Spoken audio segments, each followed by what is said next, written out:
En esta oportunidad, el Consulado General del Perú en Nueva Jersey y en Pensilvania se complace en presentar al distinguido doctor Aníbal Aguilar Gómez, quien para los coloquios sobre el Bicentenario nos va a regalar una conferencia que intitula La paradoja Perú-Boliviana 1829-1839. E indudablemente el mismo título desarrolla el tema de esta tratativa, para algunos un experimento, para otros una reminiscencia histórica de lo que habíamos sido como pueblos antes de la fundación del Perú y de la fundación de Bolivia, en cuanto a lo que es la Confederación Perú-Boliviana. Frustrada, por cierto, en 1839. El doctor Aníbal Aguilar Gómez es un destacado docente de posgrado con un doctorado en desarrollo empresarial, doctorado en desarrollo regional, ha sido conferencista en Londres, Alemania, Aspen, en los Estados Unidos.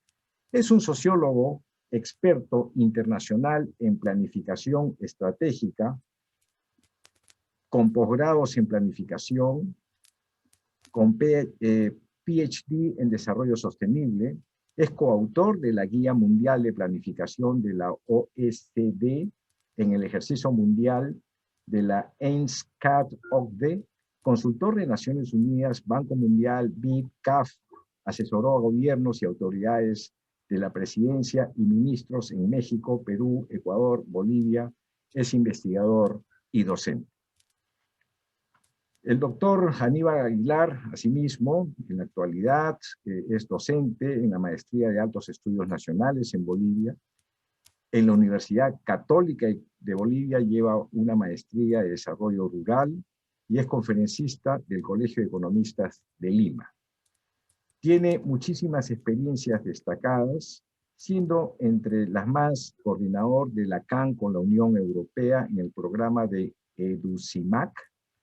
Es consultor internacional del Programa de Naciones Unidas para el Fondo de Desarrollo, el BID, el Banco Mundial, la CAF, la OECD y la FAO, tanto en Asia, África y América Latina.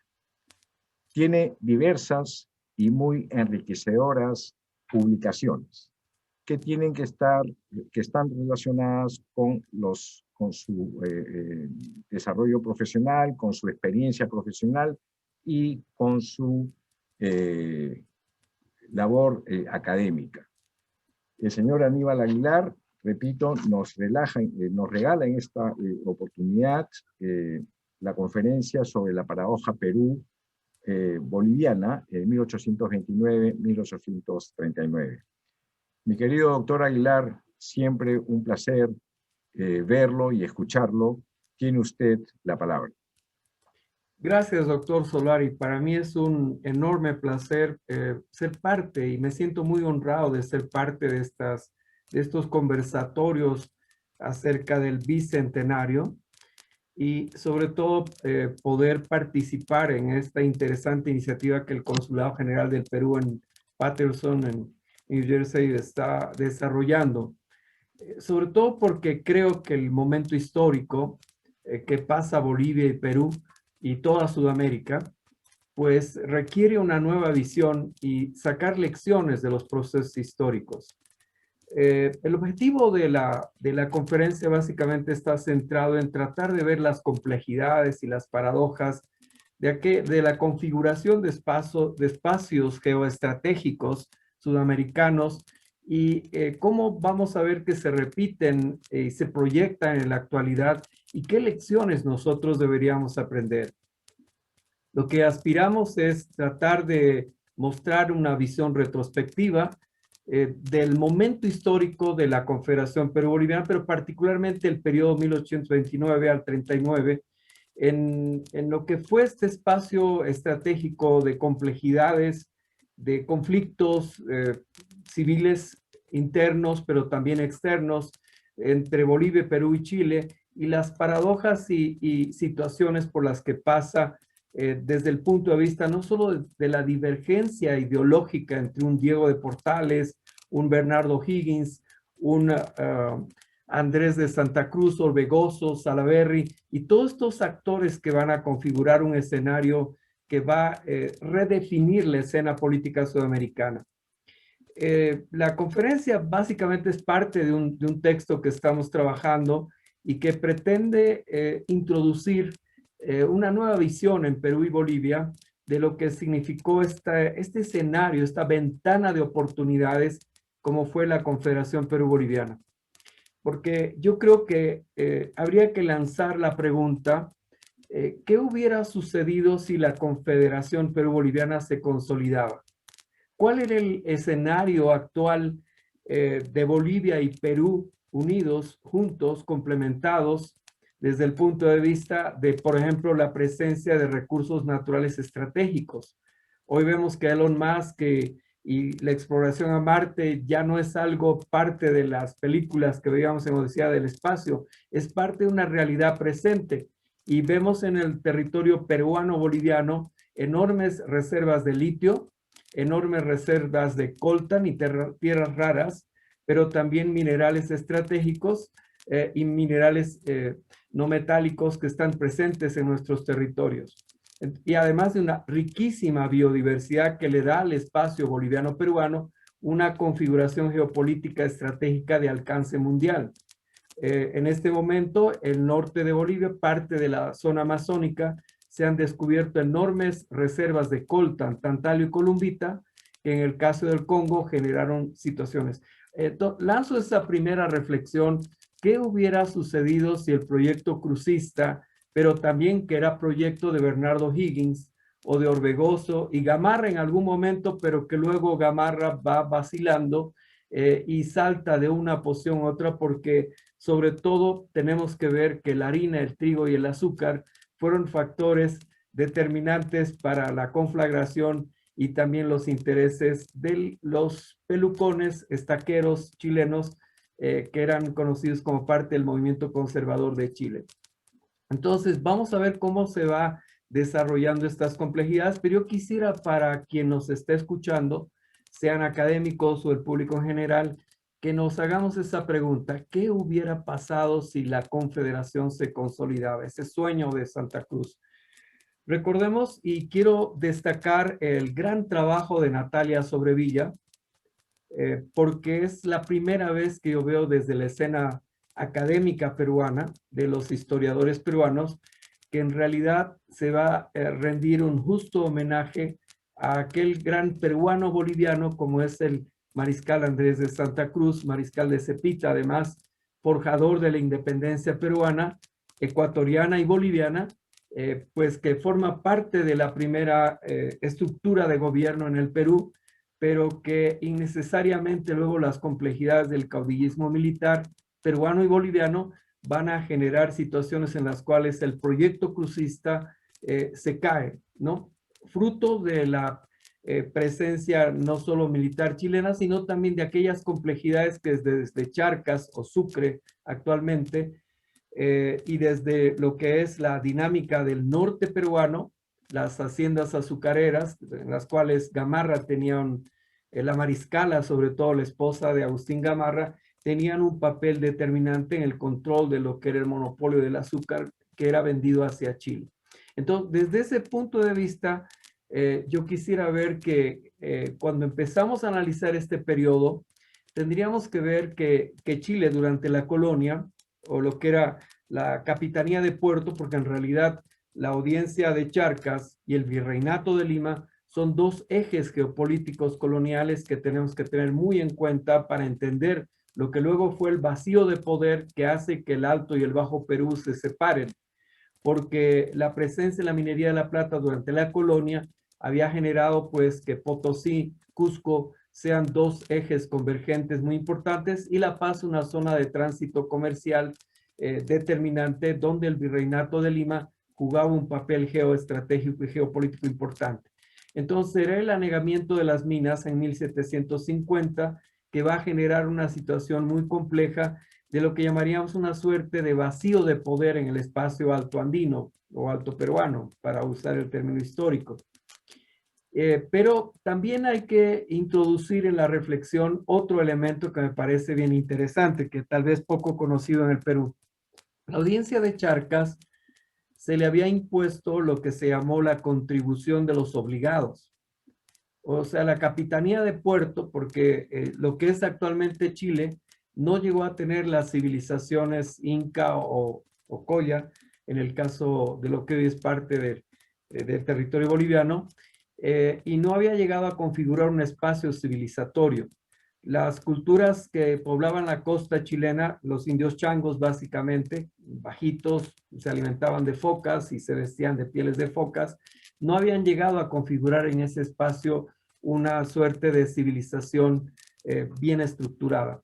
Entonces, esto generaba pues determinantes que hacían que la capitanía de puerto, que representaba lo que era el territorio de Valparaíso y luego va a ser el puerto de Valparaíso, dependían de las contribuciones llamadas contribución de los obligados.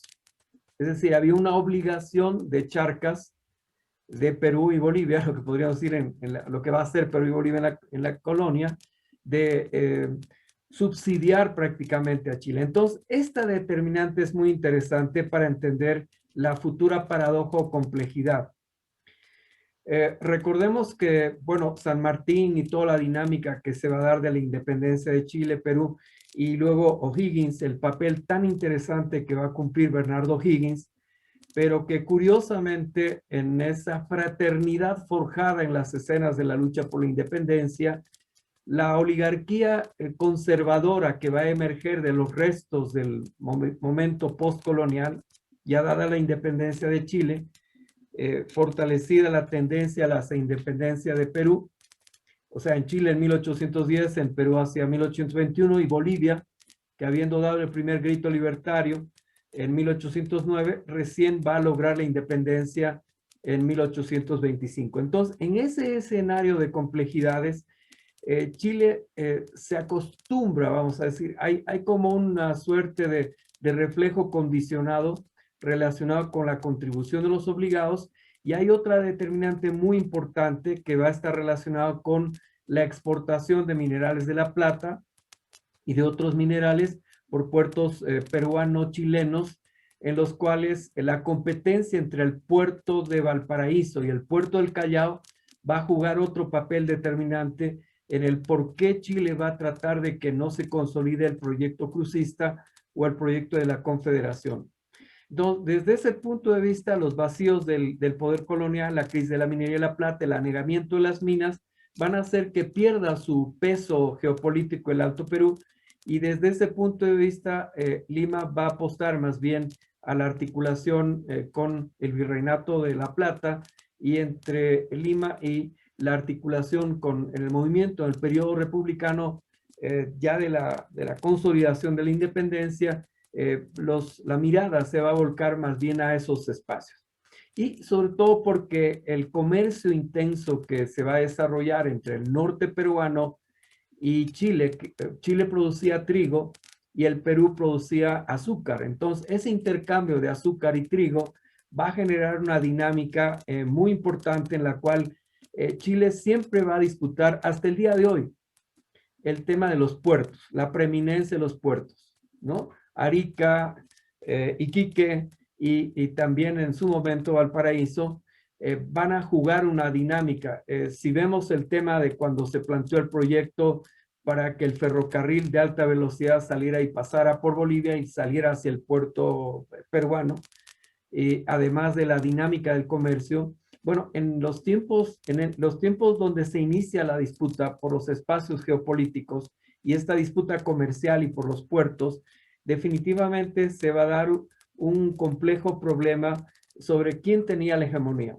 Recordemos que pues a Chile también se le habían impuesto contribuciones en puertos, la carga de harinas también era rápidamente despachada hacia otros puertos, y esto generó entonces un complejo problema porque quienes lucharon en la independencia de Chile, como O'Higgins, como Vidaurre y otros, que van a ser contrarios al movimiento de Portales, porque Diego Portales, el ideólogo del ideario de la razón de Estado, el concepto geopolítico que Chile va a desarrollar hasta la actualidad y parte de su concepto que tiene que ver con su visión geopolítica, aún con Augusto Pinochet, surge en ese momento con la teoría portaliana.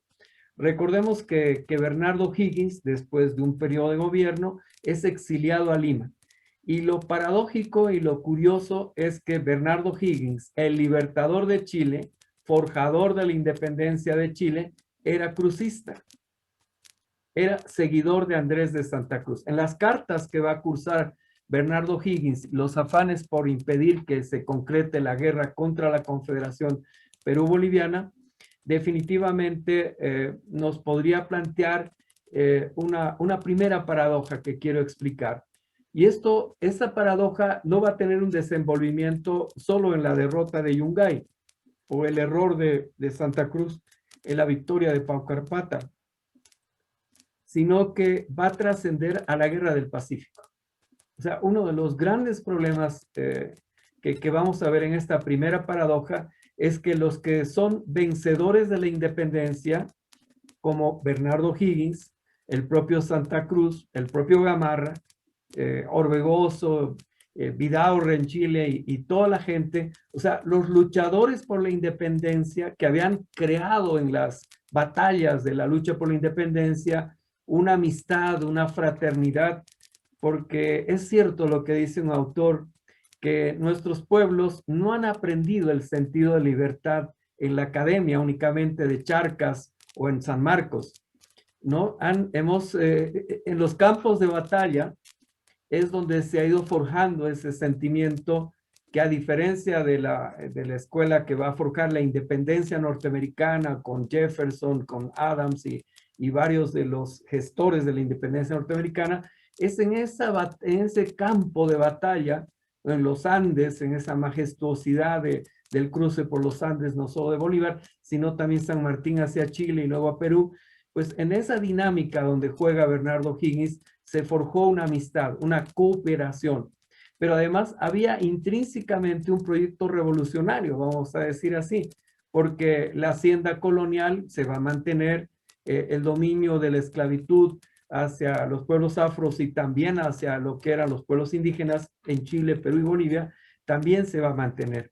Entonces, y hay una variable que no muchos la comentan, y es la influencia de lo que fue el Imperio Británico en su momento para contribuir a la independencia de las colonias españolas.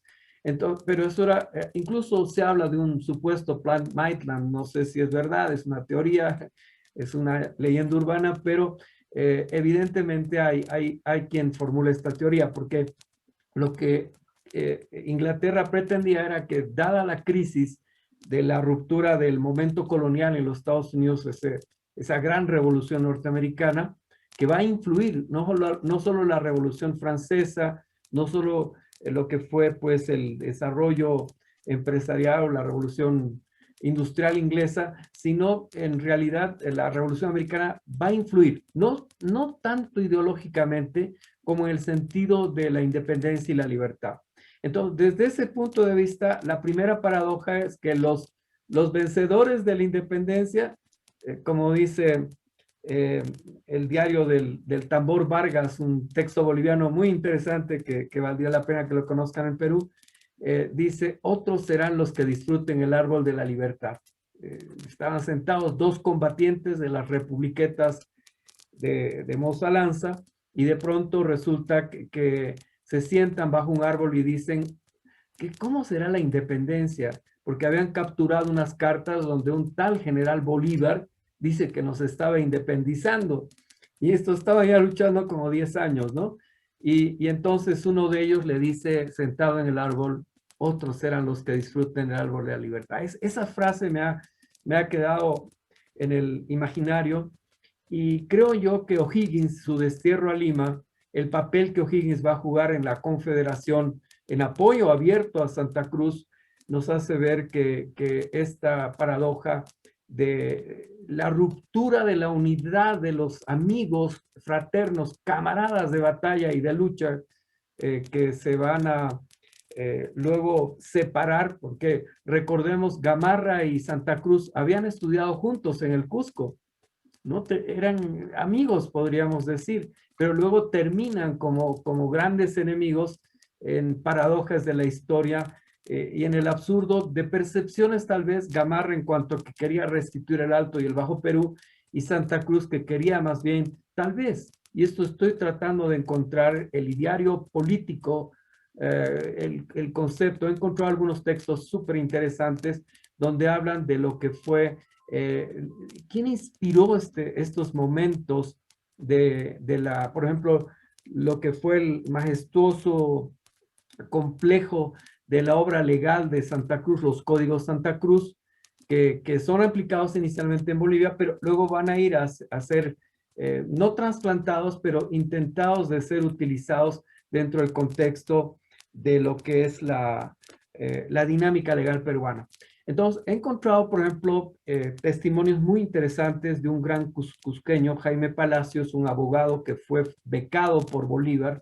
Habían becas de Bolívar y de Sucre para becar a abogados, jurisconsultos y profesionales que se fueran a especializar en Inglaterra.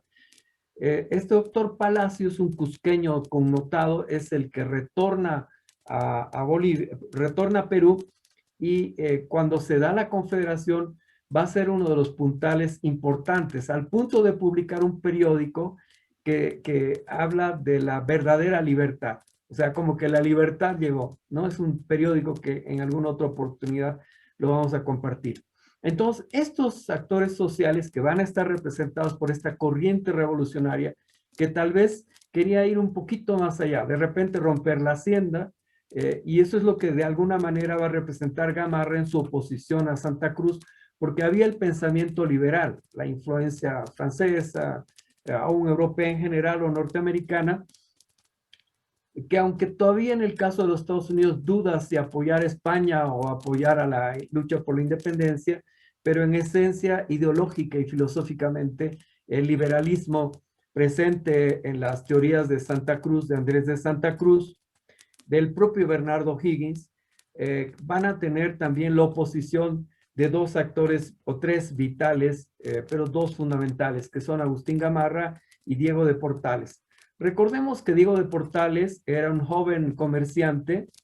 Además, nunca le interesó la lucha por la independencia, pese a que su padre fue exiliado y siendo un criollo de origen español, Diego de Portales en realidad le importaba muy poco el tema. Él era un comerciante en esencia, pero muy hábil, y de pronto fue emergiendo en la escena política porque el grupo de los pelucones, que era la oligarquía conservadora de Chile, indudablemente va generando dinámicas hasta echar a Bernardo Higgins, combatir a los llamados pipiolos, que eran los liberales un poco bohemios de la época. Se los llamaba pipiolos por ese tema, porque los veían como poca cosa, y los pelucones eran la aristocracia conservadora heredada de la colonia, pero que luego va a intentar frenar el proyecto crucista, y ahí viene toda la contradicción entre Diego de Portales y Andrés de Santa Cruz.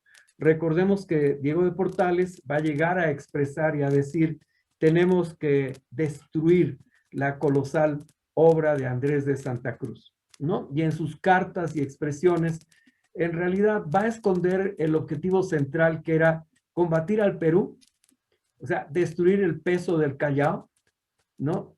Propiciar que el monopolio de la harina, que además Gamarra también tenía alguna participación, y la propia Mariscala, la esposa de Gamarra, y eso va a explicar el por qué Gamarra, luego del fallido proceso de reconstrucción del Alto y el Bajo Perú en sus invasiones a Bolivia, frente a un Salaverry que se va a ver traicionado, y definitivamente este momento histórico muestra otra gran paradoja.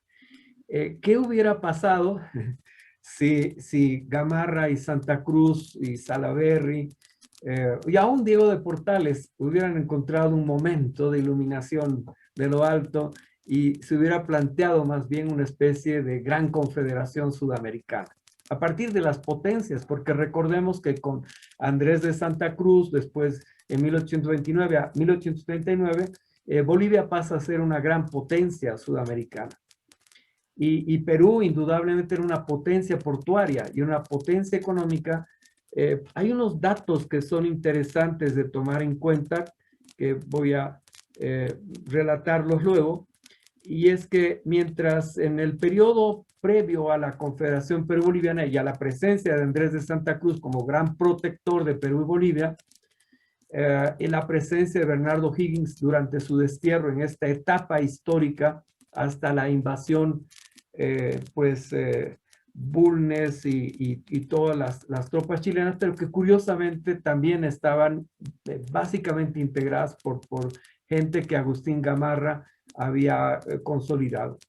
En ese interín tenemos también que recordar que el secuestro y fusilamiento de Diego de Portales, quien va a incentivar en 1836 y persistentemente la invasión, la guerra contra la Confederación Perú-Boliviana, porque él se sentía afectado, no podía soportar y decía o planteaba, bueno, él se expresó muy rudamente de los Estados Unidos, decía que esto era simplemente una artimaña para luego apropiarse de toda Sudamérica, pero lo propio él sentía una tremenda aversión por el pensamiento liberal de Santa Cruz, por la posibilidad de que consolidado el desarrollo económico y productivo del Perú y de Bolivia, pues Chile tuviera serias limitaciones. Él se daba cuenta de que era un territorio desértico, muy complejo, con poca agua, con puertos con grandes complejidades,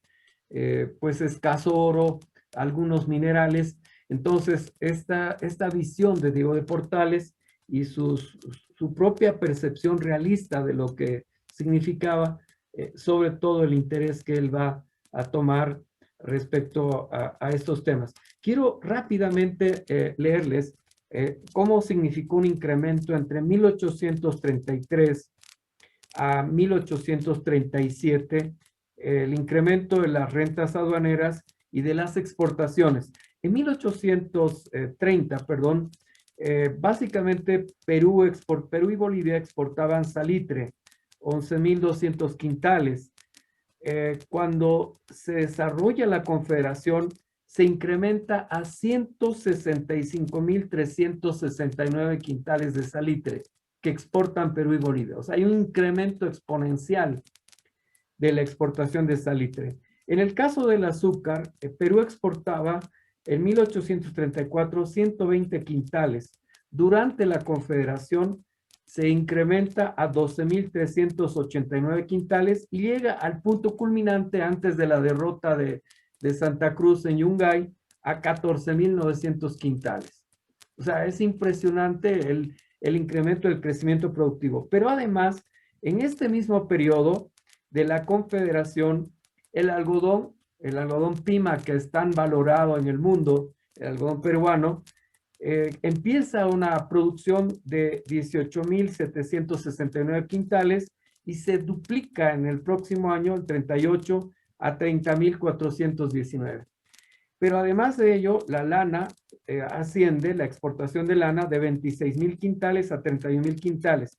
Y curiosamente, el 36, cuando se inicia la Confederación, empieza el cobre, la explotación del cobre y la exportación del cobre. Ya el salitre era un producto estrella, tal como hoy es el gas natural boliviano o lo que es la producción agroindustrial peruana. Pero en ese momento el cobre empieza de 6.700 toneladas a 14.000 y luego llega hasta 50.000 toneladas el año 1839.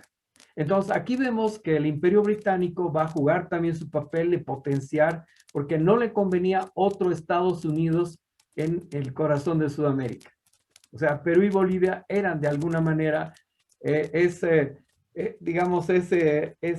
imaginario en la mente británica de lo que significaba la posibilidad de un nuevo Estados Unidos en la región sudamericana. Entonces, esta es otra paradoja, o sea, si no hubieran empezado las veleidades muy alto peruanas de Gamarra, ustedes dirán, él era peruano, un momentito, no, es que ese olañetismo, ¿no? Olañeta se caracteriza bueno, y casi todos habían peleado en los ejércitos realistas y luego terminaban traicionando a la mar y a Orbegoso y se traicionaban uno. Es muy propio de lo que yo llamo el dualismo alto andino, voy a usar el término más genérico, porque en esa mentalidad que estos criollos con fuerte raíz indígena, aún el propio Santa Cruz, su madre era de Guarina, era una descendiente, dicen, de los incas,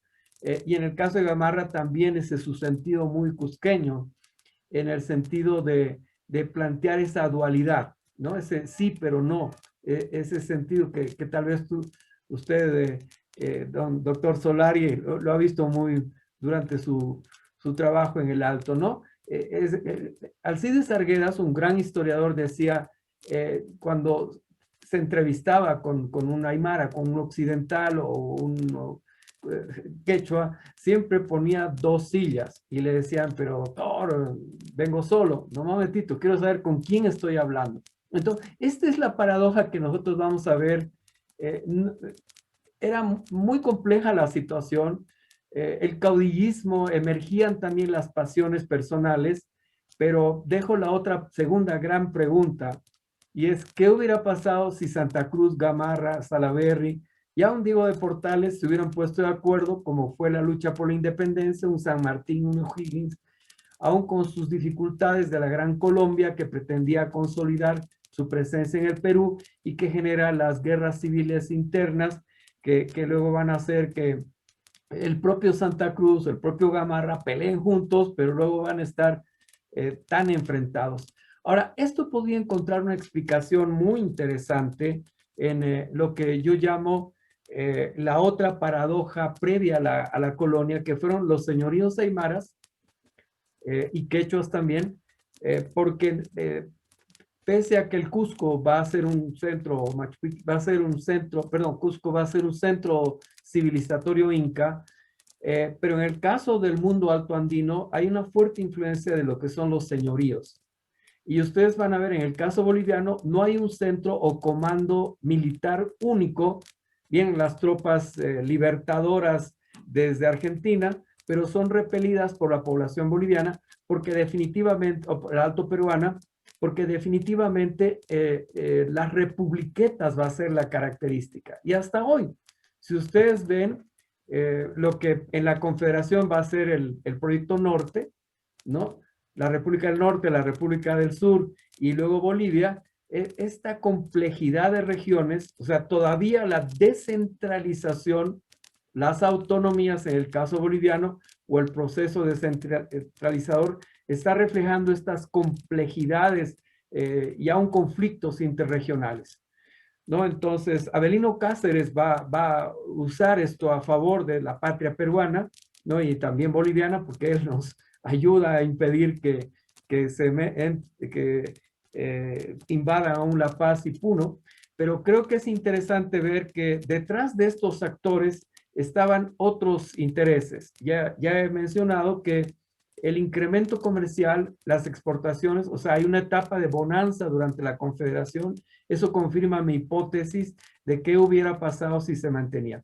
Ahora, el trigo y el azúcar van a ser dos elementos de disputa de parte de Chile en la producción de harina. Tenía el monopolio de la producción de harina, abastecía al Perú y a otros países, pero también se abastecía del norte peruano de azúcar.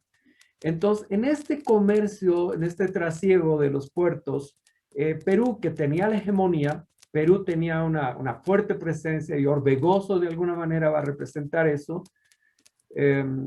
y va a generar, y Orbegoso siendo crucista, va a generar una dinámica en cuanto a tratar de abrir el comercio, y es durante la Confederación que se establecen relaciones con los Estados Unidos, con Inglaterra, con Francia y otros países, y entonces empieza un complejo problema. Y es la disputa actual. Yo quiero citar a un gran general peruano, yo le admiro mucho, que es el general Edgardo Mercado Jarrín. Y él anticipó el complejo problema que hasta el día de hoy subsiste con el puerto de Hilo, Paita y todo lo que es el Callao en cuanto a las dinámicas que todavía hasta el día de hoy subsisten. Y es, ¿quién tiene la hegemonía sudamericana? ¿Quién tiene el control de los puertos? ¿Quién maneja el eje fundamental? Porque detrás del tema de Hilo, para la salida de la carga boliviana, aún hoy subsiste ese tema entre una Arica, que es para mí territorio peruano, pues definitivamente una Arica que condiciona la salida de la mercadería y un hilo que se está abriendo sistemáticamente. Entonces, el preludio está en lo que el general Edgardo Mercado Jarrín mencionó en los años 70, 90, si mal no recuerdo. Y él dijo, pues quien controle los puertos de Perú va a tener el eje geopolítico sudamericano. Y eso se está confirmando. Pero en ese periodo, en 1829 al 39, no solo eran las ideologías contrapuestas, liberales y conservadores, libre comercio versus control de los puertos, de imposición de contribuciones y digamos, monopolio de la harina y del azúcar, ¿no? Porque eso representaba Gamarra y Portales. Ahora, en el caso de Portales, él además va a intentar un ideario político o geopolítico, y es decir, la razón de Estado. El Estado chileno, más allá de quien esté, tiene que convertirse en el objetivo central. En el caso peruano y boliviano, bueno, Santa Cruz representa el otro ideario, que es ese ideario geopolítico y estratégico de lo que yo llamaría una integración no hegemonista. O sea, Gamarra va a pensar en una u otra hegemonía, pero vamos viendo en el caso colombiano, en el caso mexicano, que las dicotomías, o en el propio caso peruano, donde en la época de la violencia, en los 70, en 1970, pues definitivamente el conflicto no resuelve la contradicción. O sea, por el contrario, agudiza y deja históricamente el conflicto de Chile contra la Confederación, no resuelve hasta el día de hoy el problema.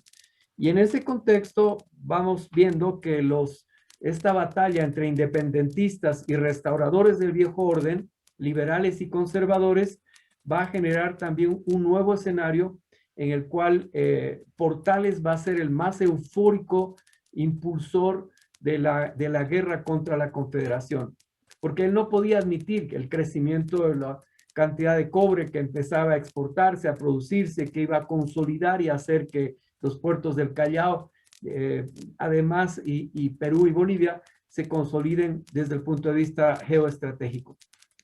Ahora, yo creo que es importante anotar que la Confederación Perú-Boliviana, fíjense, representa el segundo momento global mundial histórico de un proyecto de confederación. La primera es la Revolución Norteamericana en el siglo XVIII, 1787, 83, 87, la magnífica Constitución norteamericana, ¿no? que realmente es digna de admiración porque inspirada en principios bíblicos y todo, va a generar una visión de pactos, ¿no? Porque recordemos, el término federal o confederado viene de la palabra pactos, foedos, ¿sí? Foedos significa pactar. Y yo creo que aquí tenemos una tremenda lección que quiero yo destacar en este bicentenario.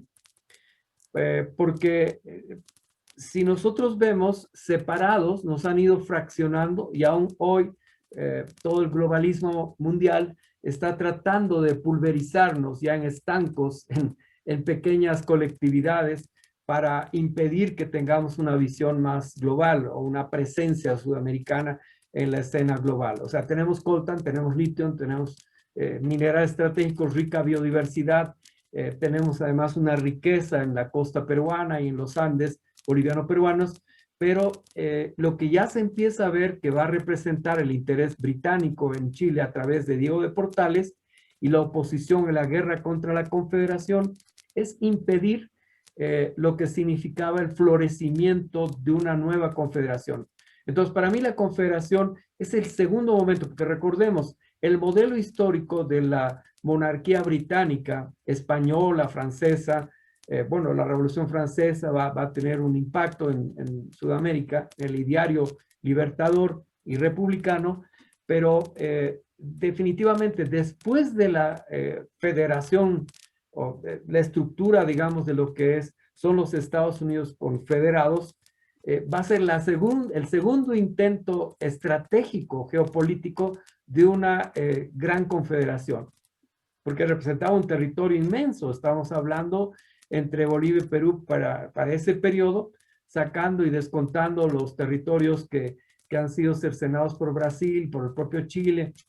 Era un territorio inmenso, además poseedor, ya Gran Bretaña lo sabía porque había explorado y Bulnes va a representar también esos afanes exploradores en interés de las empresas anglo-chilenas, pues de las enormes reservas de minerales que había en lo que hoy son nuestros territorios. Entonces, podemos ver que la muerte de Portales, Vidaurre y todos los insurrectos, ¿no? Carrera y todos los que van a combatir a Portales, incluso no entendían y ellos decían, es absurdo el combate contra nuestros hermanos con los cuales hemos peleado en la lucha por la independencia, porque mi hipótesis es que la Guerra del Pacífico es el último intento del Imperio Británico y la oligarquía chilena para romper la fraternidad sudamericana. Porque en la fraternidad sudamericana estaba una potencia, ese Foedos, ese pacto davídico, ese pacto sinaítico, que va a inspirar a la Revolución Norteamericana, a la independencia norteamericana y a su constitución, que hasta hoy es tan sólida, pese a las complejidades. Pero en el caso nuestro de la Confederación, pues ese intento del Foedos, porque Santa Cruz hay que entender, él venía de haber sido educado por una madre indígena y un padre español. En ese criollaje, él agarra la visión de ambos mundos, la capacidad militar que va a aprender de las tropas realistas, y luego San Martín y la genialidad de la participación en la independencia del Ecuador, en los campos de Ayacucho y todo, pese a los celos de Sucre, ¿no? Y supongo también del propio Gamarra, porque había esos romanismos, como dicen en el Vaticano, que eran esos conciábulos para ver quién tenía el favor del libertador y todos esos temas, ¿no? Pero entonces, la muerte de Portales, el fusilamiento de Portales, aparentemente va a hacer que amainen los afanes anticrucistas, pero también anticonfederación, ¿no? Pero no es así. Y eso demuestra que Diego de Portales fue un instrumento, fue un ícono levantado por seguramente logias y estructuras que se movían al impulso de la hegemonía británica y los afanes de reconstruir su poder en Sudamérica. He citado el Plan Maitland. Y también podríamos decir, va a representar el momento histórico en el cual la oligarquía pelucona la oligarquía conservadora chilena y la propia peruana, al unir fuerzas Gamarra con estas fuerzas conservadoras y propiciar la invasión al Perú, porque fue la primera invasión al Perú por tropas chilenas, pero donde las muertes y la sangre las otorgan los peruanos, ¿no? Se llamaban tropas libertadoras, pero en realidad eran lo que luego en 1879, 1868 con Mariano Melgarejo se va a concretar, la traición de Mariano Melgarejo de entregar territorio boliviano entre el paralelo 25 y el paralelo 24, que hasta hoy nos tiene con el complejo problema donde no se manejó bien por parte de Bolivia en la Haya. Entonces, uno de los temas centrales aquí es que este caudillismo militar en Bolivia, Perú y un poco menos en Chile, porque la oligarquía conservadora, Portales, lo que sí va a ser muy eficaz y muy eficiente, al igual que intenta Gamarra en el caso peruano, es imponer el orden. O sea, esa mentalidad conservadora también tenía visos bonapartistas, voy a usar el término. Napoleón Bonaparte había invadido España y entonces había esa mirada porque hubieron tentaciones también restauradoras de lo que era la aristocracia sudamericana y conservadora, para ver si, y eso en México y en varios países también se da, en Norteamérica, donde se intenta tal vez reconstruir el ideario de un monarca, es decir, el Inca y en el caso peruano, el monarca, y luego también en el caso chileno, pues ese sentido muy conservador. Pero para Chile el monarca Portales constituye o construye la visión de el Estado es el gran monarca, es decir, la razón de Estado. Yo he creado un libro, que es un texto, un documentito que lo pasé en la presidencia del Consejo de Ministros, que se llamó La religión del servicio, tratando de encontrar el otro ideario peruano que estaba presente en la generación de Víctor Raúl Aya de la Torre y John Mackay y todo eso, ¿no? Fue un texto así a la rápida que produje, pero que se los voy a enviar. Pero volviendo al tema, la muerte de Portales no termina con ese afán anticonfederación, porque sigue la oligarquía y supongo también los intereses británicos. Ellos querían establecer bancos de rescate de minerales privados, mientras que Santa Cruz, la Confederación, los códigos Santa Cruz, el saneamiento de la hacienda, la fortaleza de la economía, apuntaban más bien en el marco de un librecambismo, de un libre comercio, perdón, generar condiciones para que el Estado tenga rescate de minerales y una cantidad de cosas, además del desarrollo. Entonces, aquí hay una lucha formal entre patriotas versus comerciantes. O sea, la rosca aristocrática de la colonia, los últimos días de la colonia, pues se va a consociar, va a pactar para impedir que se dé el proyecto restaurador, que probablemente también el temor de ellos es que pudiera generar tendencias revolucionarias y que la hacienda desaparezca y que de pronto también pudiera afectar la producción o el comercio del azúcar. Entonces, desde ese punto de vista, vamos a ver que Paucarpata representa, en mi opinión, un error histórico de parte de Santa Cruz, la derrota de las tropas chilenas en Paucarpata, y Yungay va a representar no solo el fin de la Confederación Perú-Boliviana, ¿no?, sino la muerte de 3,000 bolivianos y peruanos al mando de un comandante chileno, y recordemos Blanco Encalada y luego Bulnes. Bulnes además va a ser el primer explorador del Atacama boliviano, y Bulnes luego va a desarrollar el control de las islas peruanas y bolivianas, que finalmente en 1879 van a ser tomadas por parte de la Infantería de la invasión chilena. Entonces, para mí el rol de la Confederación fue un rol, el segundo gran intento histórico mundial, y Natalia Sobrevilla empieza a plantear, y creo que el gran mérito de Natalia es empezar a hacer abrir los ojos de la academia, del mundo político peruano respecto a romper esa visión muy creada por la prensa chilena, porque hay tres grandes actores de la lucha contra la Confederación, que son la prensa chilena, la oligarquía chilena y la oligarquía conservadora peruana y boliviana, porque recordemos también en Charcas, cuando entran las tropas chilenas a Bolivia, derrotando a Andrés de Santa Cruz, les ponen las hojas de laurel, las hojas de laurel y el olivo, que los coronan prácticamente, y entonces los conservadores chuquisaqueños de Charcas dicen: hemos derrotado a ese abominable indígena. Entonces, había racismo, había también elementos de discriminación, porque lo consideraban un mestizo, pues, criollo, ¿no? Entonces, juegan muchos de estos factores y se rompe, desde mi punto de vista, un proyecto que yo creo que tenemos que continuar reflexionando en este bicentenario del Perú y próximo bicentenario de 2025 en el caso boliviano. Yo creo que tenemos que volver a repensar. El error de Paucarpata, dicen que en realidad Santa Cruz era masón y por lo tanto se dieron el toque masónico y a partir de ello le perdona la vida. y a partir de ello se crean las nuevas condiciones. Pero yo creo que hubo más complejidades. El rol de la prensa chilena que todos los días atacaba a la Confederación, las conspiraciones que se daban en Perú y en Bolivia para atacar el propósito de la conspiración. Y entonces yo voy a afirmar una tercera paradoja. Yo diría que la derrota de Yungay abre el camino para la invasión de Chile a los puertos peruanos y bolivianos.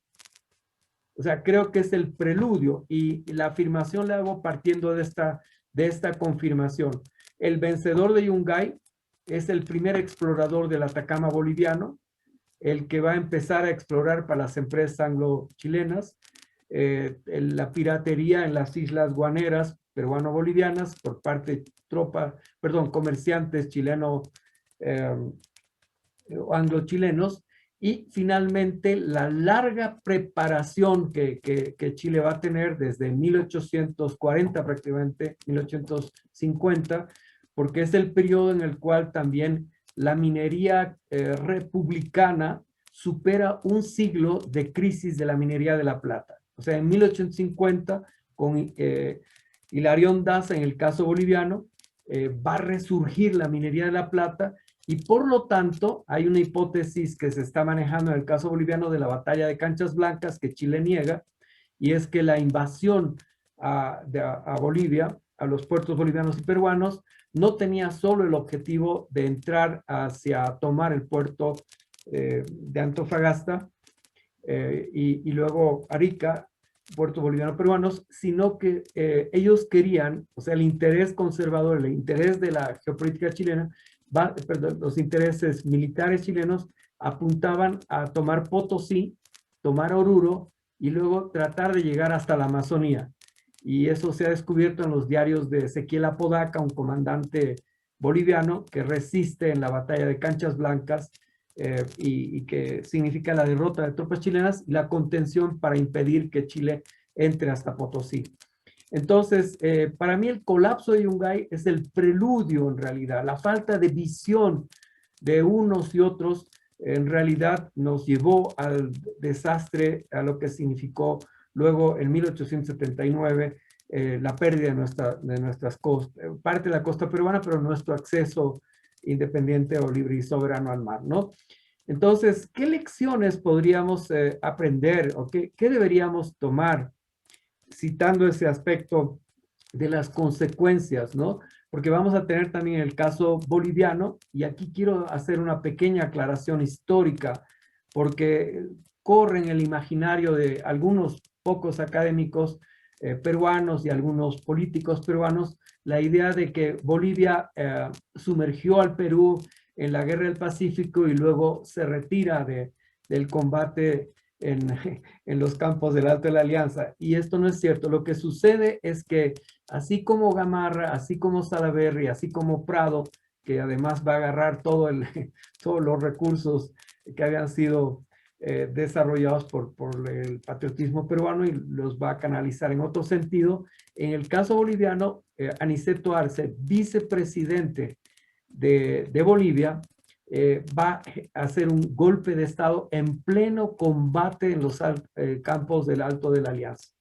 Y entonces surge una conspiración largamente preparada, al igual que en la conspiración contra la Confederación por parte de agentes de espionaje chilenos que ya en épocas muy tempranas, 1860, coludidos con Mariano Melgarejo, un hombre que pues le da el grado de comandante en jefe al secretario de la legación chilena en Bolivia. O sea, a un chileno le da el comando de las fuerzas militares, porque le hacen creer que, bueno, era muy buena gente y él había salido en defensa de Chile cuando España intenta retomar las costas sudamericanas, ¿no? Y entonces habla de borrar fronteras, estas teorías que hasta hoy subsisten y que tratan de plantear que el pragmatismo y la entrega de nuestros recursos va a resolver el complejo problema.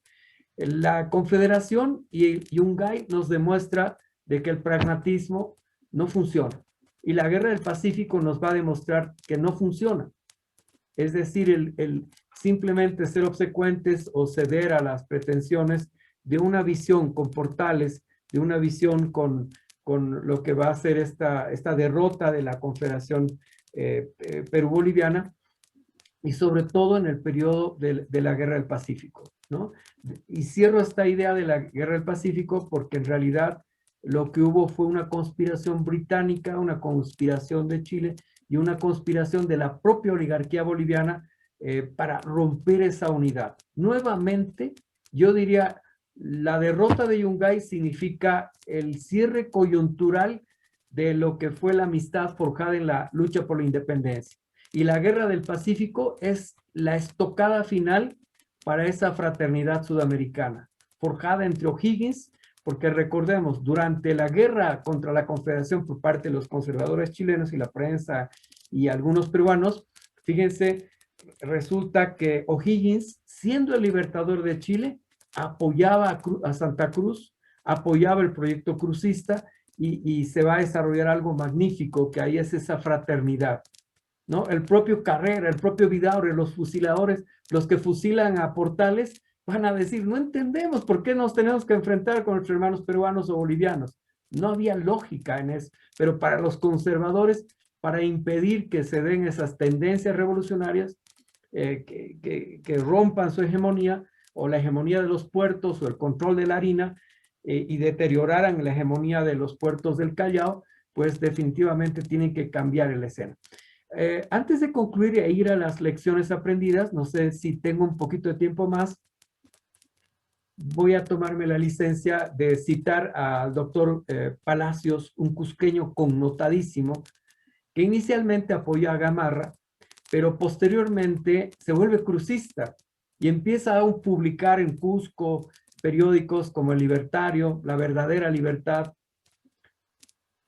y otros como Juan José de la Mora, un español gaditano, así le dicen a los de Cádiz, que va a venir y va a emigrar de España hacia Sudamérica y que inicialmente se va a Chile para desarrollar una labor docente. Él intenta crear un pensamiento liberal para su época, revolucionario para su época.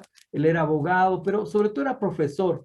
Y de la Mora fracasa en Chile, no le dan tanta atención, se va al Perú, él logra ser parte de una escuela, pero finalmente encuentra gran apoyo de parte de Santa Cruz. Dice la historia que probablemente el cusqueño Palacios, más otros, junto con Mora, pudieran haber influido fuertemente en la redacción de los códigos Santa Cruz. Ahora, Palacios va a ser uno de los más efusivos defensores del impacto beneficioso de los códigos de Santa Cruz en la escena legal peruana.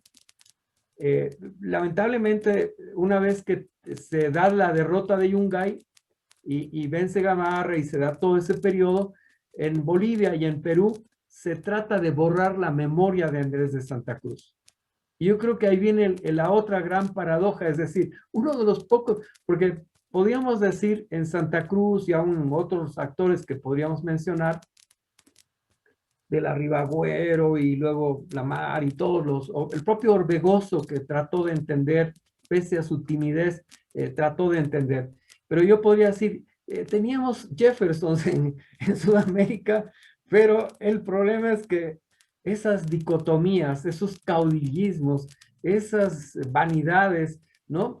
Como hay un libro hermoso de Condarco que habla de Aniceto Arce, el traidor al conflicto de 1879, que siendo vicepresidente se colude, recibe dinero de parte de Chile, de Concha y Toro, y en plena guerra del Pacífico sigue exportando plata y traiciona al presidente Hilarión Daza. Entonces, es la verdadera razón. Pero, ¿qué es lo que pasa? Siguiendo esta lógica, en mi opinión, nosotros tenemos que entender, y la gran lección que tenemos que tener es que el intentar borrar no solo a nuestros héroes y próceres, sino por estas dicotomías y estas pasiones desenfrenadas y desordenadas. Y en Condarco dice algo interesantísimo en su texto sobre Aniceto Arce. Dice, el gran problema del mundo altoandino es que todos se sienten iluminados, todos se sienten presidenciables, todos están llamados por la divina providencia, por eso dice hay un providencialismo de esa mente que debería ser trastocada. Eso lo dice Condarco en este libro sobre Aniceto, porque Aniceto Arce se sentía el Illuminati, el hombre iluminado, para hacer lo que a él le convenía. Y Gamarra, supongo, y el propio Santa Cruz, aún con sus virtudes y defectos, caen en esa situación. Entonces, para concluir, ¿cuáles son las lecciones que nosotros deberíamos asumir, que deberíamos tomar? Lo primero es que frente a estas paradojas de la historia, que las seguimos manteniendo, yo quiero destacar la gran labor del embajador Couturier, del distinguido diplomático don Iván Solari en Bolivia y en otros países, porque creo que no se ha entendido mucho desde Lima o desde Santiago, menos de Buenos Aires, ¿no? Que todavía de Buenos Aires nos ven como los bolitas. Entonces, uno de los grandes problemas, y desde Bolivia también, porque hay esa mentalidad que tú observabas alguna vez, doctor Solari, y en ese contexto yo creo que estas miradas dicotómicas subsisten. O sea, nadie piensa de que el litio boliviano y peruano podrían consociarnos. Nadie piensa que las tierras raras de nuestra Amazonía peruano-boliviana que de repente están siendo exportadas de contrabando y ni cuenta nos estamos dando, resulta que podrían generar un proceso de consociación. Más allá de que solo hay elementos geográficos, históricos, aún corre la misma sangre, quién no tiene parientes, quién no está casado con peruano, boliviano o un chileno, pero esa dinámica que se da debería llevarnos a pensar en lo que yo llamo el gran aporte de la Confederación, que fue un modelo de integración no hegemónica. Alguien puede decir, pero un momento, invadieron. Sí, sí, pero era la realidad del momento. Pero en el fondo, si ustedes ven, la diferencia entre Gamarra y Santa Cruz es que Gamarra quería vencedor y vencido. Yo invado nuevamente Bolivia y los reintegro a la subordinación de lo que era la hegemonía del norte peruano. Pero mientras que Santa Cruz en esa mentalidad de usar su lógica andina para lo bueno, ¿no?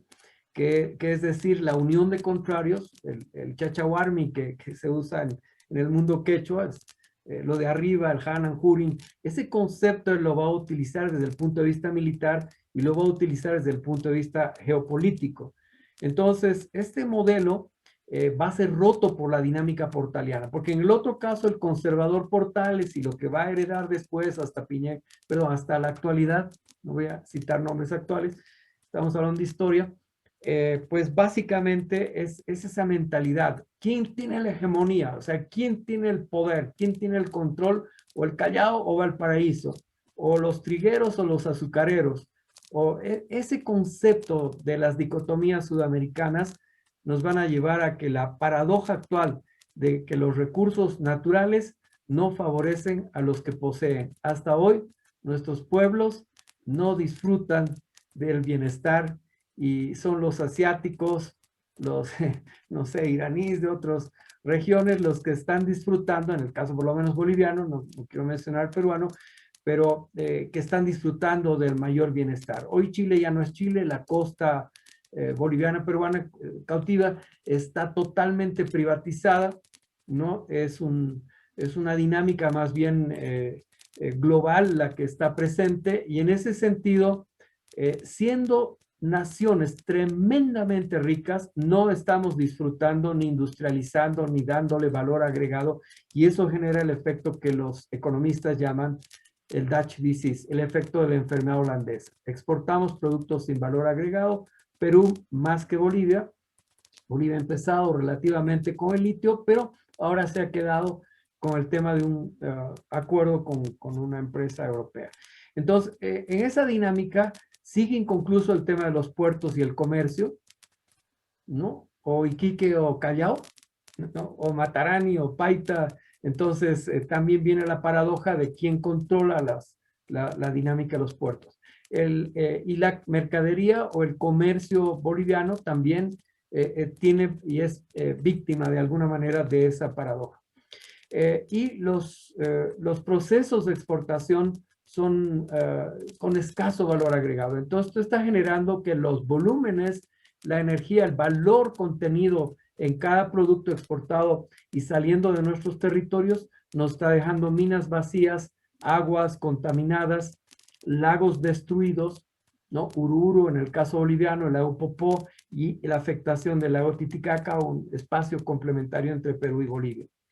Entonces, podríamos decir que la subsistencia de asimetrías regionales en los tres países, o sea, Chile, Santiago versus Antofagasta, nada que ver, pobres chilenos, no solo los escolares que están sufriendo este hegemonismo neoconservador que todavía subsiste. Y yo creo que la gran conclusión es que debemos aprovechar el core business, es decir, el potencial que nosotros tenemos Perú, Bolivia, en cuanto a litio, coltan y la demanda global en las nuevas tecnologías de exploración espacial, de la industria tecnológica, de lo que es la gran singularidad tecnológica. Entonces, necesitamos superar esos modelos en los cuales tal vez desde Lima a los serranos o altoandinos o alto peruanos nos ven con una distancia muy larga.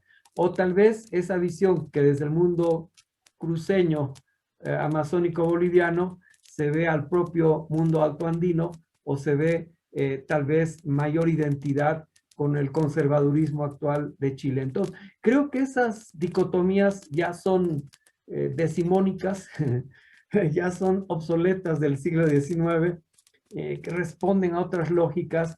Entonces necesitamos trabajar la urgente complementación turística, Cusco, La Paz, Potosí, Toro y todo, y también una complementación productiva para acceso a mercados globales. Yo diría, y cierro con esta frase, el destino común nos une. Y si no retomamos esa visión de pactos confederales, creo yo, no implica a ver quién se subordina a quién, sería Gamarra.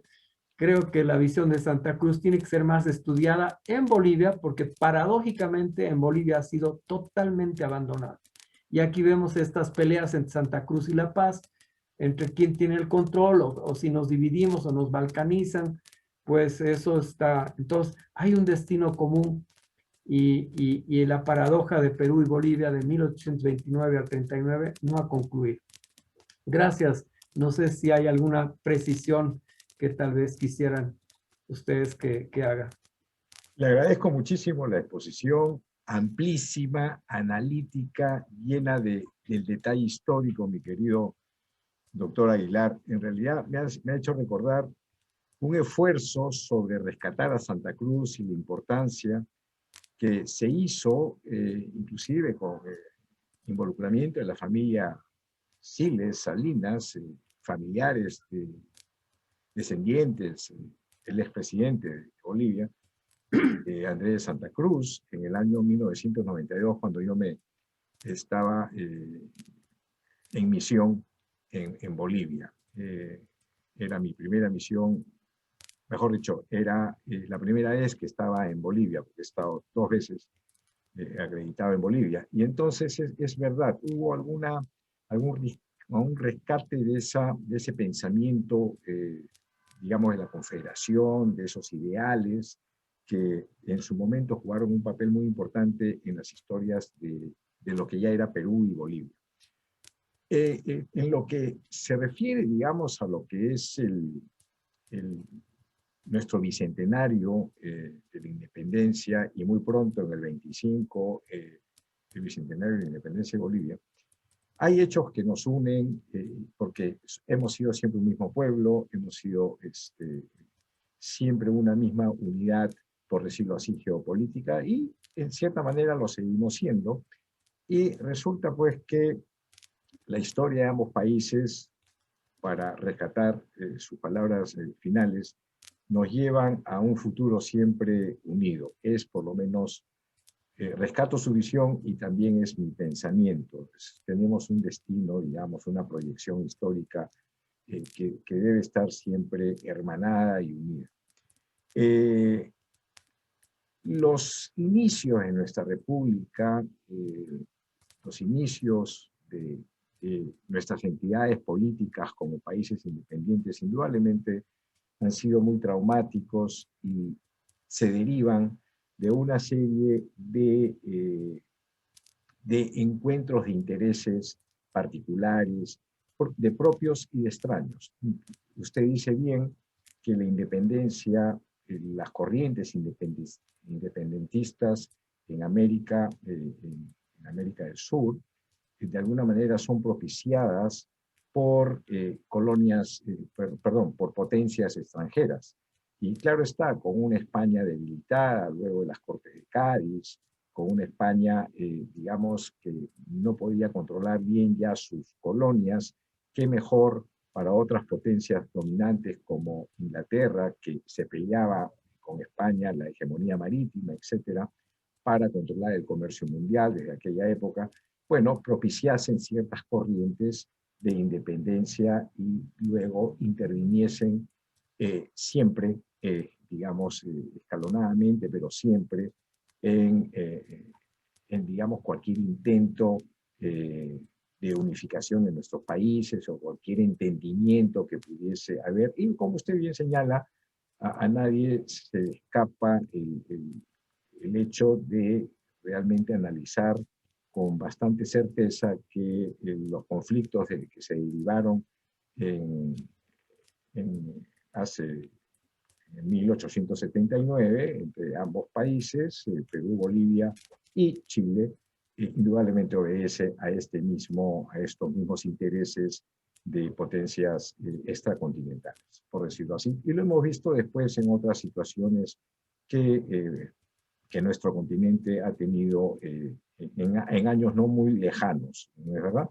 Y claro está, estos inicios de nuestra etapa republicana, hay un marcado caudillismo, un marcado caudillismo por los próximos 50 años. En el Perú, ¿no es verdad?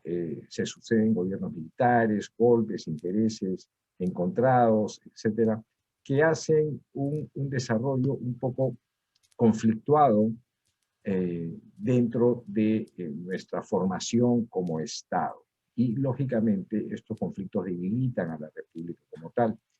Lo mismo sucede en Bolivia y en otras repúblicas latinoamericanas. Usted ha tenido una visión muy amplia, diría yo, una sociología de la historia, porque ha tocado elementos económicos, sociales, hasta psicológicos, por decirlo así, de nuestras primeras autoridades, de aquellas que forjaban un espacio, ¿no es cierto?, dentro de las administraciones de las respectivas entidades estatales. Yo le agradezco mucho porque usted ha tocado muchos puntos que llaman a la reflexión y sobre todo, no es verdad, de un pensamiento, nos llama a la reflexión tener un pensamiento con visión de futuro para poder progresar a partir de lo que somos. El Perú cumple 200 años de independencia el próximo 28 de julio. Han habido, digamos, muchos esfuerzos y siguen habiéndolos para podernos desarrollar y consolidar como república. Ahora mismo estamos en un proceso eleccionario, estas autoridades van a ser las autoridades del Bicentenario, y estamos todos esperanzados indudablemente que haya un desarrollo progresivo siempre, pese a las actuales circunstancias de pandemia en nuestro país, y estoy seguro que ese mismo ánimo lo anima usted respecto de Bolivia. Usted ha sido muy amplio, yo no tengo nada más que agregar, sino estos comentarios sueltos que he hecho. Quizá mi colega Argulú, que me acompaña en la elaboración de estos coloquios por el Bicentenario que organiza el Consulado General de Perú en Nueva Jersey, para nuestra comunidad en el exterior, particularmente en esta circunscripción consular. Quizá el segundo secretario Argulú tenga algún comentario o alguna pregunta que hacer. Doctor, ¿cómo está? Buenos días. Buenos días. Mientras usted exponía, yo estaba reflexionando sobre las diferencias en el proceso de la independencia en la América hispana y en los Estados Unidos, ¿no? En los Estados Unidos vemos que hubo un grupo de militares que se encargaron de la campaña de guerra contra las tropas británicas y los mercenarios alemanes que vinieron a pelear acá, pero también hubo un sector civil muy fuerte, con una gravitación propia, que construyó el ideario político y la constitución y la declaración de independencia, y forjaron pues todo el funcionamiento civil de este país, y que si bien es cierto que cuando se llega a la independencia, George Washington lo asume como primer presidente, habiendo sido la cabeza del sector militar, luego vienen presidentes civiles que habían pues protagonizado ese aspecto civil de la independencia, ¿no? Y que a diferencia de América Latina, donde el caudillo que se levanta en armas y que toma las armas, una vez expulsada España de la América del Sur, por ejemplo, en nuestro caso, son ellos quienes quedan en control total y son ellos los que tienen la última palabra sobre la construcción de las leyes, la formación de gobierno y demás, ¿no? Y este caudillismo va de la mano con el nacionalismo, los nacionalismos de la América del Sur, que impiden que se concreten proyectos de integración, como el caso de la Gran Colombia primero, ¿no?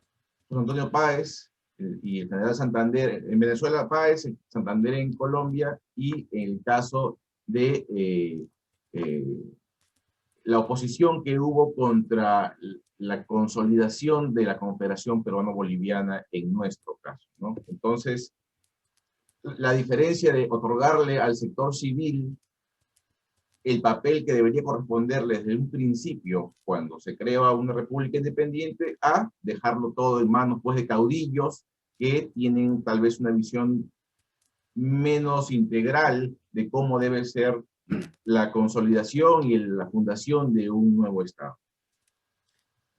Bueno, ambas reflexiones realmente son muy interesantes.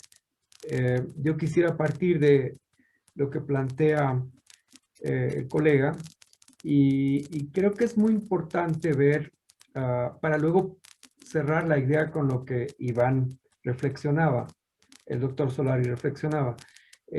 Bien, los idearios que tiene la Revolución Norteamericana tienen un elemento muy interesante, un tercer elemento que yo quisiera incorporar. Recientemente Vishal Mangalwadi, un filósofo de origen hindú, pero que ha estado recorriendo Europa, ha planteado una tesis bien interesante. Y dice, lo que salvó Europa, pero también va a fundar o establecer la Revolución Norteamericana, es ese ideario basado en principios bíblicos, ¿no? Voy a tomar un elemento interesante para entender esta diferencia de lo que es el proceso revolucionario norteamericano, porque cuando vemos un John Quincy Adams, tal vez el único Jefferson era un deísta, pero básicamente, y Jefferson cumple en el caso de Benjamin Franklin, Jefferson era más bien una suerte de impulsor de un movimiento, de un gobierno no tan fuerte, pero Franklin, que luego va a ser embajador en Francia, y John Quincy Adams van a jugar un papel magnífico en ese contexto. Y efectivamente parecería haber un vacío de actores intelectuales académicos en Sudamérica, pero yo creo que en sentido estricto no es totalmente cierto, por lo siguiente. Hubo una gran cantidad de actores intelectuales, ¿no? Quien acompañaba a Sucre, Simón Rodríguez, José Palacios, que acompañó a Santa Cruz, Mora, el abogado de la Mora, el que venía de Cádiz. O sea, hubieron actores, el propio Lañeta con virtudes y defectos, o gran parte de Ribagüero y varios en el Perú, ¿no? Y en el propio Chile, que tal vez en Chile es donde Andrés Bello saca la mentalidad isleña y les va a cambiar el foco, porque hasta Andrés Bello, el venezolano, que además es contratado, y en 22 años les cambia la mentalidad, ¿no? Pero en el caso norteamericano, o sea, hubieron en Sudamérica intelectuales académicos que venían de Charcas, del Convictorio, de San Marcos, o sea, venían de varias universidades, del Cusco. Cusco también era un centro intelectual académico junto con Charcas y en el caso de Chile en menor medida. Pero, ¿qué es lo que quiero decir con esto? Las vertientes ideológicas, o sea, la reforma protestante había generado, o sea, esos emigrantes que fundaron la nación norteamericana, que luego va a ser la República Confederada de los Estados Unidos, indudablemente partía de una visión. Hay un peso ideológico, filosófico, de un sentido del foedos, del pacto. Mientras que en el caso sudamericano, la influencia de Bolívar, Sucre y casi todos, de Gran Bretaña y de Francia sobre todo. Ahora, recordemos también que gran parte de los ideólogos sudamericanos son influenciados por Jeremy Bentham. Mientras en los Estados Unidos teníamos un Hamilton que empieza a crear la industria norteamericana, bancos. ¿Dónde está el consulado, por ejemplo? Súper. Interesante. Entonces, una de las cosas tan interesantes es que hay una visión industrializadora de parte de los revolucionarios norteamericanos. Mientras que Gran Bretaña, con Jeremy Bentham en la teoría del poder y dolor, que hasta bueno, utiliza Bentham su teoría del jus naturalismo, o sea, el naturalismo, ¿no? El materialismo que luego con Montesquieu y varios otros va a empezar a surgir. O sea, esa influencia de las revoluciones francesas y de Bentham en el ideario político sudamericano son los que van a insuflar esa tendencia intrínseca al ideario político del caudillismo sudamericano. O sea, el bonapartismo hasta hoy está presente, ¿no?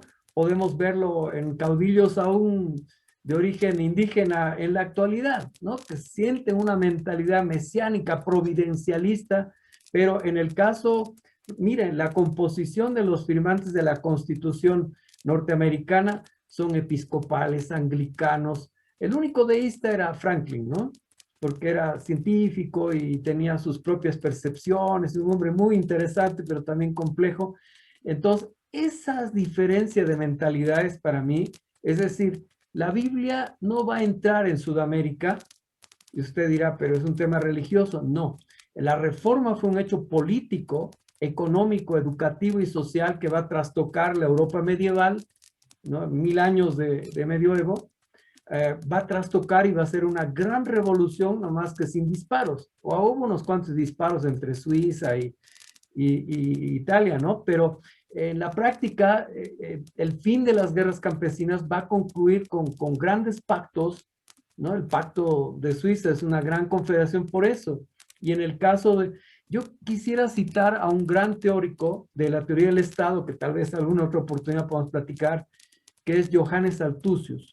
Yo creo que en Sudamérica hay mucho de Bodin y de Grocio en términos de la teoría del Estado, o sea, el gobernante es el representante del logos, pero en Estados Unidos hay mucho de pacto, mucho de foedos, mucho de pensamiento bíblico de la reforma que va a influir en el imaginario político y militar. Usted lo va a ver en la Guerra Civil Norteamericana entre el norte y el sur, los dos generales, ¿no? Hay una hermosa película, Dios y Generales, de pronto que ambos van a orar y van a decir, Señor, ayúdanos, ¿no? Y uno de los esclavos ahí va a decir, pero ¿y cómo siendo tan buenos cristianos no entienden que la esclavitud es mala, ¿no? Pero pongo ejemplos porque Bentham va a representar lo más depravado de la sociedad inglesa y lo más complejo del pensamiento hedonista, ¿no? Y lo que hoy representa Ayn Rand en la ideología norteamericana, el objetivismo, en la teoría de Kelogismo, el tema de Atlas, todo ese concepto que hoy nos está destruyendo como sociedad y que lleva a ver que si no nos unimos todos, si no vemos que la humanidad tiene un destino común para ampliar Perú y Bolivia, tenemos un destino común y pues el planeta en el que estamos es uno para todos. Yo creo que esas dos visiones, la Revolución Americana inspirada en principios religiosos, podríamos decir, pero que en esencia son filosóficos, porque llevan al pacto, es decir, no me voy a las propias enmiendas, ¿no?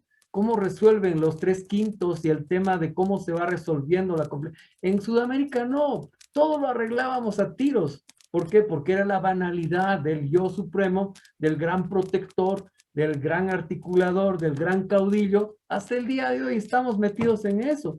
Por amor, discúlpenme esta licencia, yo sé que es un acto académico, pero tengo en mi corazón eso de que realmente no hay visión estratégica.